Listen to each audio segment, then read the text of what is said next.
বাচ্চাটা বাড়িতে খুব কথা বলে, কিন্তু যখন সে স্কুলে যাচ্ছে তখন কিন্তু সে নতুন বন্ধু তৈরি করতে পারছে না, সেখানে চুপচাপ হয়ে যাচ্ছে।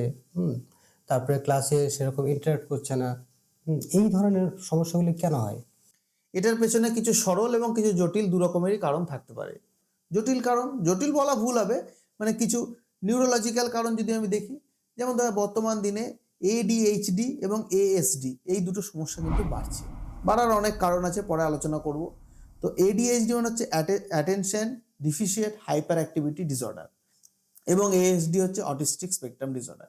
এডিএইচডি বা এএসডি হচ্ছে একটা নিউরো ডেভেলপমেন্টাল ইস্যু, যেটা কিন্তু বাচ্চাদের মধ্যে এরকম সিমটম দেখা দিতে পারে যে সে বাড়িতে একরকম ব্যবহার করছে, বাইরে একরকম ব্যবহার করছে, পড়াশোনায় পিছিয়ে যাচ্ছে, বা নানা রকমের ব্যবহার থাকে। তো এই এডিএইচডি বা এএসডিও যদি তার মধ্যে থাকে লক্ষণ, তাহলেও কিন্তু বাচ্চার এরকম ব্যবহার হতে পারে।